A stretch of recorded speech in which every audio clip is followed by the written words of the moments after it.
Hi and welcome to Podcasting Made Easy. My name is Steve Hart. Hope you're having a lovely day.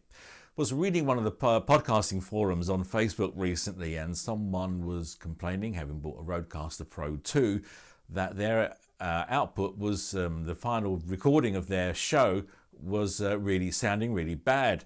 Turns out they had some levels on their, some faders really high and some faders really low. They weren't paying attention to their levels.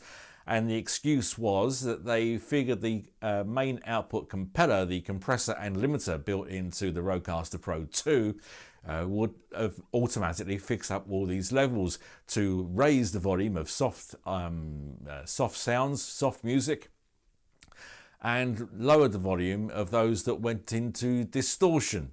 Crazy, I know. And I know it's to me it sounds crazy that someone doesn't keep an eye on their levels, but then I figured, well, you're not really taught that in school. At what point in life are you taught about audio levels when it comes to recording a podcast?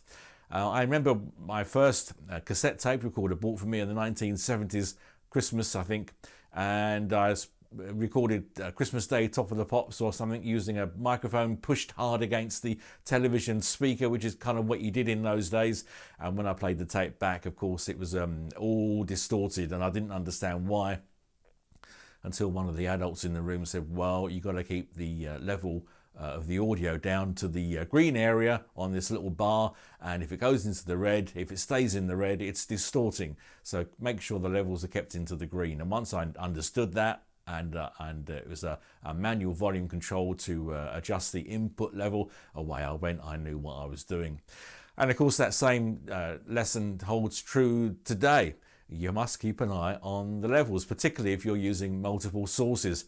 I use my Rodecaster Pro to record a radio show. So there's my microphone, which I keep at minus 15 dB. When I'm speaking into the microphone, my little green bar on the LED screen is going up to about minus 15 dB, and that's where I like to keep my microphone at when I'm speaking. And of course that also applies to the music. So there's two channels of music and jingles on the pads, and when whatever's being played, the output is minus 15. So I'm minus 15 on the mic, the music is minus 15 at its loudest point, and the jingles are minus 15. And that means I get a very, very good balanced mix on the final output. But it's not done by magic, it's done by skill and discipline. It just means keeping an eye on the levels.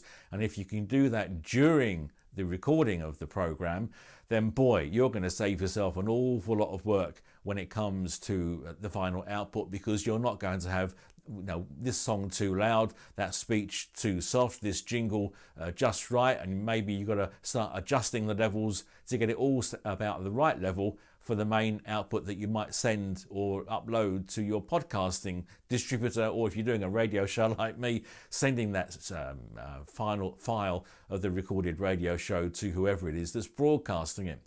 MP3s come to me and they're all different volumes. So one MP3 I might play will be loud, and I go, right, I need to bring that fader down to bring that music down to minus 15 dB on the little LED screen.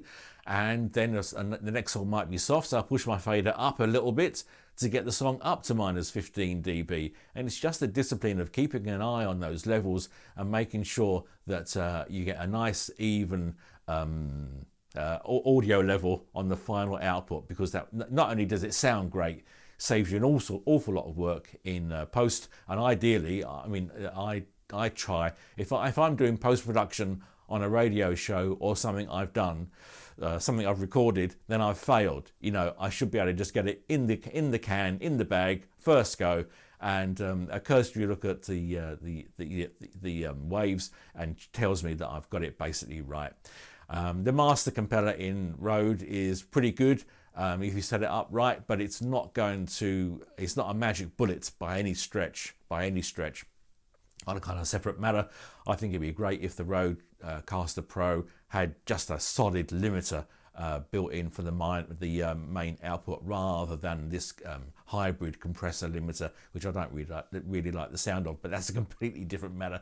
Anyway, keep an eye on levels, and the levels will look after you. Okay, that's it for this edition of Podcasting Made Easy. My name is Steve Hart. Do check out my website, stevehartmedia.com. Okay, and if you have any questions about making podcasts, recording podcasts, or anything you like, fire those questions to me. I'd be happy to answer them here on this YouTube channel. Okay, see you soon. Bye-bye.